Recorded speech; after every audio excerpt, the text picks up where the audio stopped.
comentários que a Eva fez uma pergunta, e daí, Fran, você pode responder ela, por gentileza.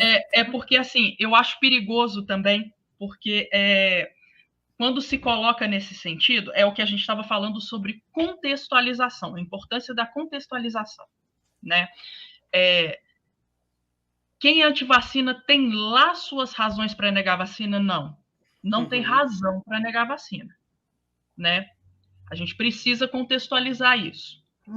Existe uma indústria, né? Primeiro aqui que a gente não está negando a ciência, a gente está questionando a ciência. Né? Então, assim, quem nega a vacina nega aquilo que a ciência faz e nega o discurso e até mesmo a argumentação que faz com que a vacina seja válida. Porque existe toda a ciência que comprovou a validade da vacina e existe a argumentação que é social e que é política para que a vacina seja algo válido, algo importante para a gente conviver, né? A pessoa que nega a vacina, ela está negando isso tudo. Ela está negando o contexto, inclusive, em que a vacina existe. Exato. E isso é perigoso porque aí você cai na ideia do que é uma teoria da conspiração. E foi o Wellington falou aqui a respeito, né? Porque as conspirações, elas existem. Sim.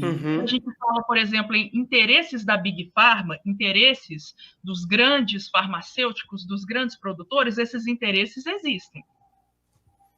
Daí, né, isso pode ser visto como uma conspiração. Daí a você dizer que todas as vacinas que estão aí, elas são produzidas, por exemplo, para poder controlar as pessoas, aí você já está criando um enredo, uma narrativa da conspiração que não se aplica. Entra o campo da linguagem, né? Entra o campo da linguagem. Então, você precisa pensar no que é argumentado. Né? Porque a gente sabe que a vacina, ela não... E aí é por uma questão também histórica, cultural. A vacina, ela não vai sair para a população se ela dá, por exemplo, o que estão alegando em relação à Covid, essas coisas, né? Essas loucuras que eles estão falando. Ela nem vai chegar na população para isso, porque isso é ruim também para a própria Big Pharma. Imagina para a indústria. Para a indústria, claro. Então, assim, quando você diz sobre as razões, não tem a razão para negar a vacina. Eu acho isso um pouco perigoso, porque as pessoas que acreditam em teorias da conspiração e que são negacionistas, elas partem justamente dessa ideia que a gente está trazendo aqui, de que é importante questionar a ciência. Porque eles falam que só estão fazendo perguntas, só estão questionando as coisas, quando, na verdade, as perguntas que essas pessoas fazem são propositalmente direcionadas.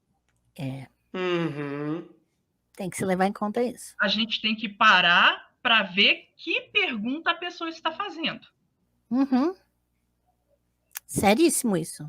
Né? Porque, por exemplo, vamos supor, né? Eu estou tentando aqui sem também o algoritmo, né? Sem dar muita chance para o algoritmo derrubar a gente.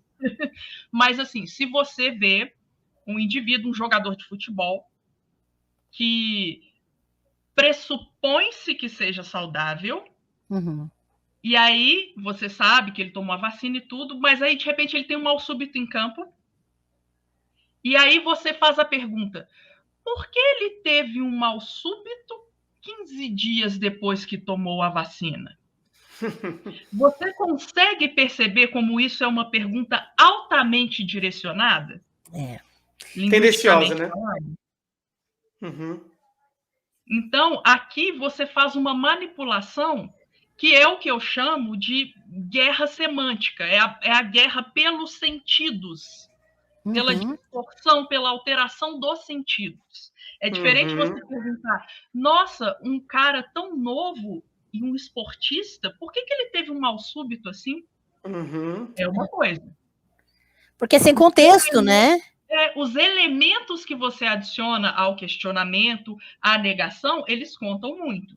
Contam.